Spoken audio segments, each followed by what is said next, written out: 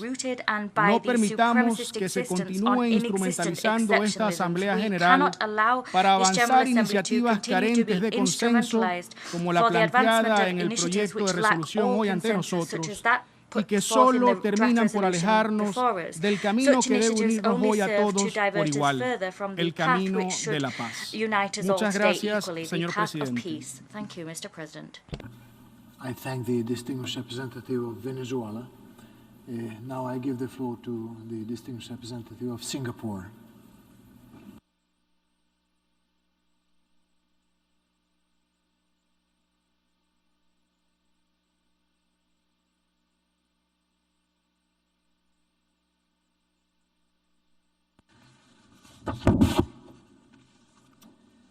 Mr. President, it is tragic that the General Assembly has to convene yet another meeting of the emergency special session, because this means that the war in Ukraine is continuing with full force, causing the loss of so many innocent lives and massive destruction to civilian infrastructure.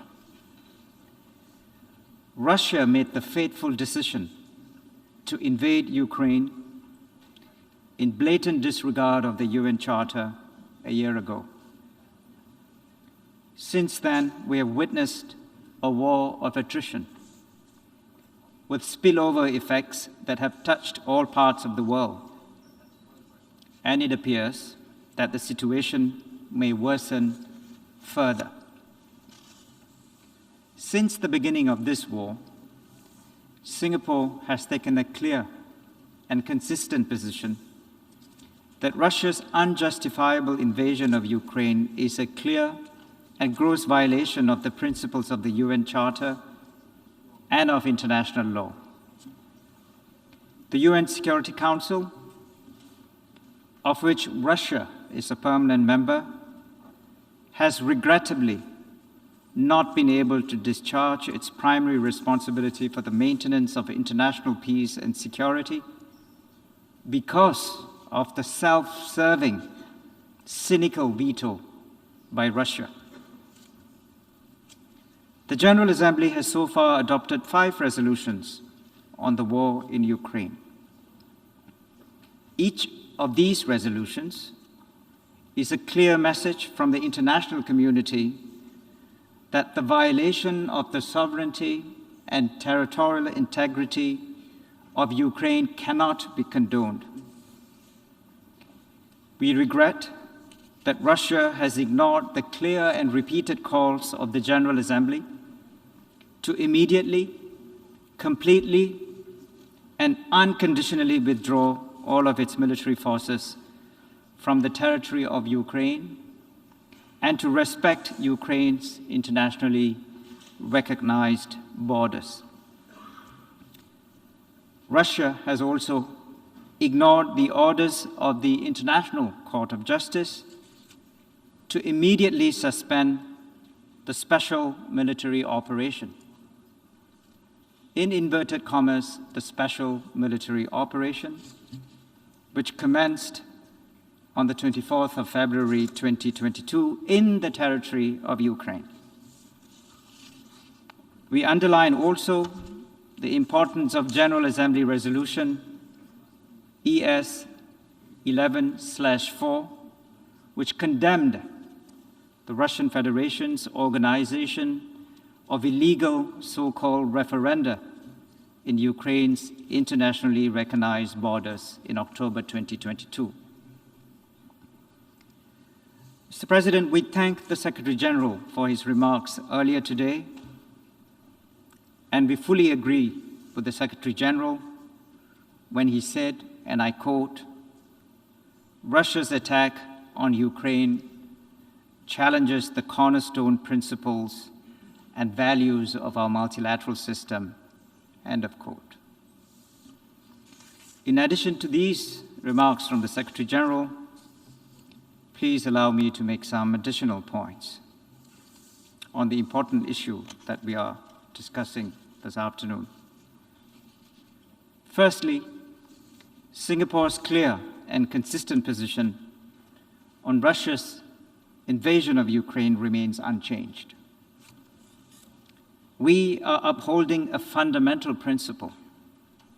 We are not taking sides. Our clear and consistent position reflects our firm belief in the need to respect the sovereignty, independence, and territorial integrity of all states, big or small. We reaffirm Article 2.4 of the UN Charter, which states unequivocally, and I quote, that all members shall refrain in their international relations from the threat or use of force against the territorial integrity or political independence of any state, end of quote. And let me add that for small states like Singapore, the UN Charter and international law are not academic issues, but a matter of peace and security and of existential importance. We therefore condemn, in the strongest possible terms, any violation of these principles, which are of fundamental importance to all member states of the United Nations. Singapore has co-sponsored the draft resolution before us today because we believe that the resolution expresses support for a comprehensive, just, and lasting peace in Ukraine based on the principles of the UN Charter. And we hope that such a peace will come to pass.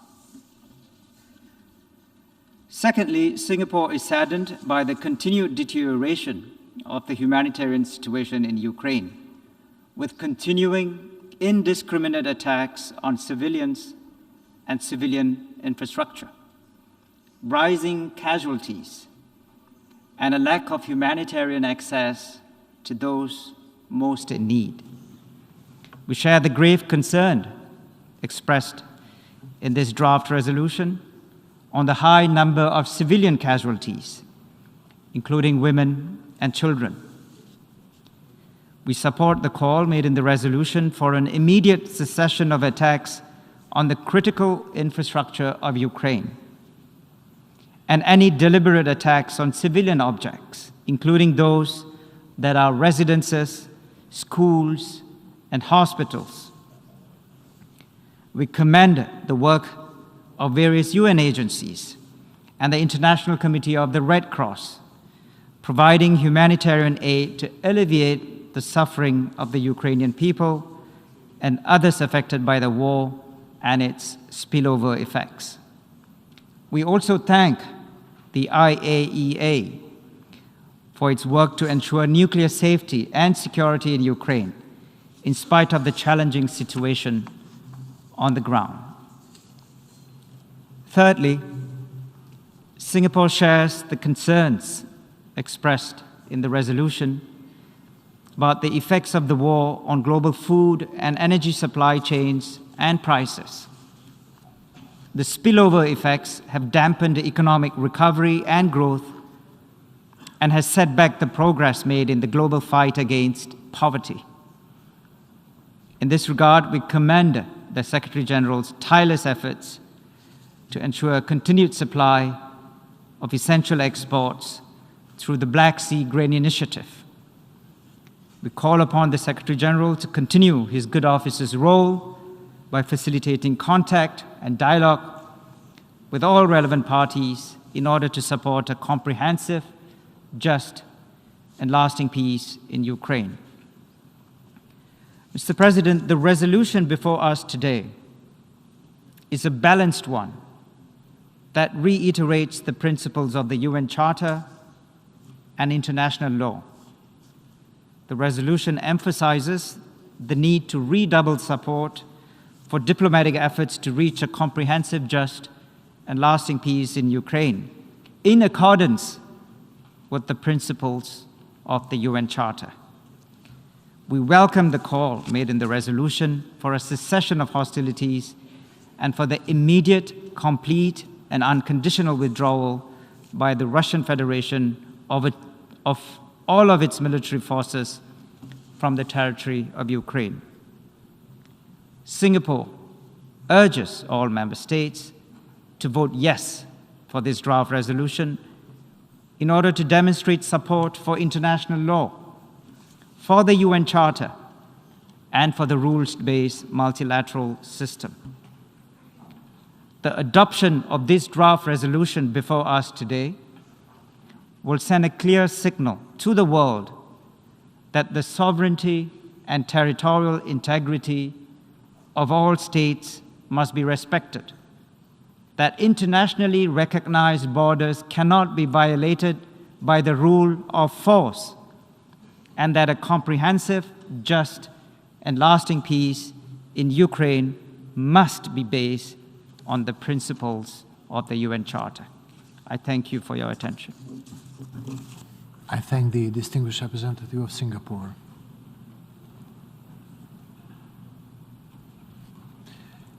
Now I give the floor to the distinguished representative of Liechtenstein.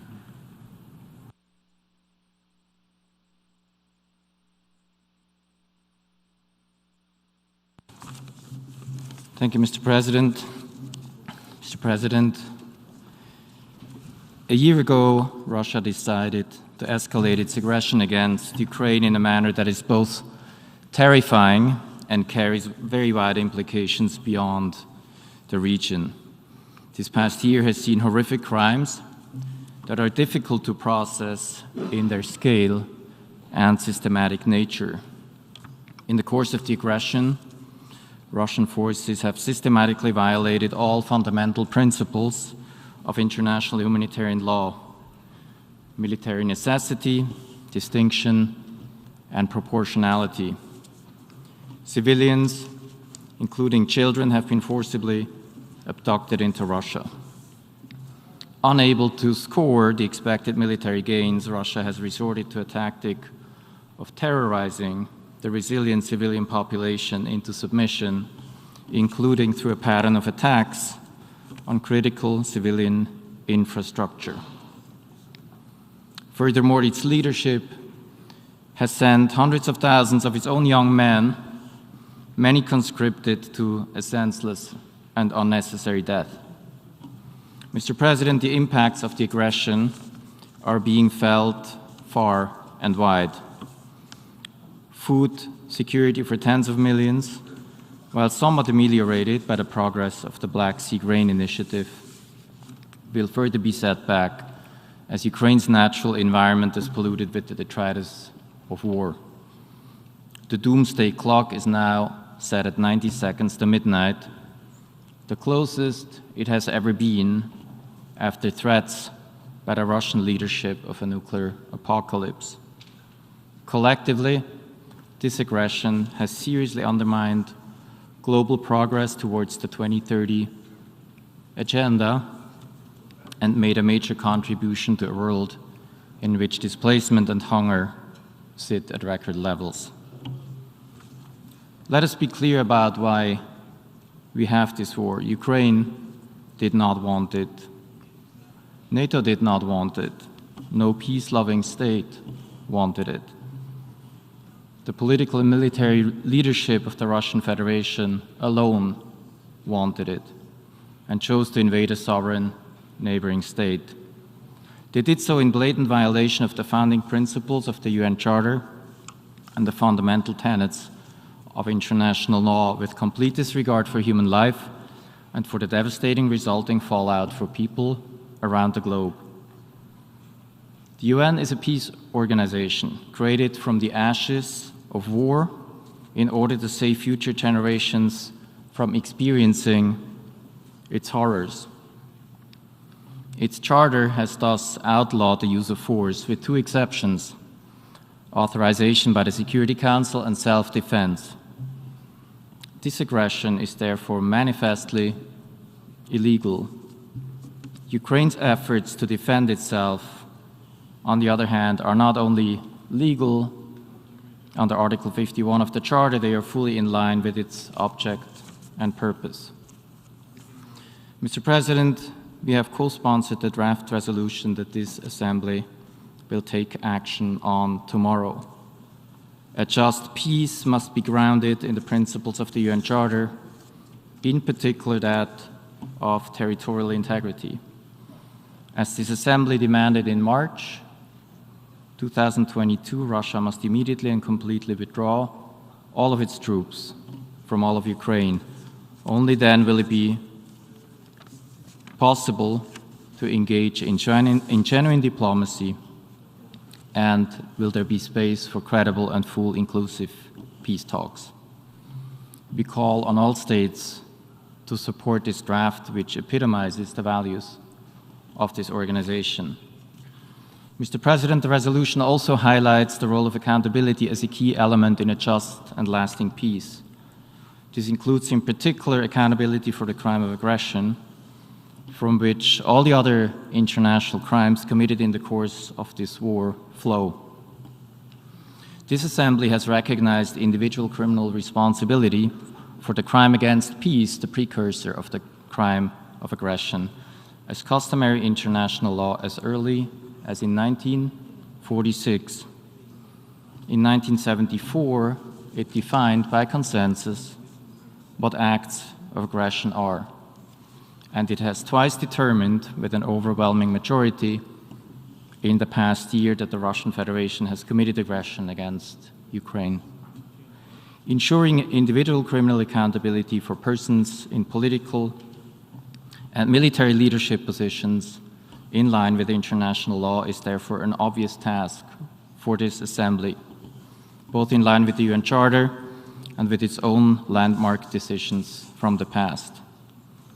We therefore appeal to all states to join the effort to create a special tribunal for the crime of aggression, and in doing so, to live up to our commitment to save succeeding generations from the scourge of war. I thank you. I thank the distinguished representative of Liechtenstein. Now I give the floor to the distinguished representative of Luxembourg.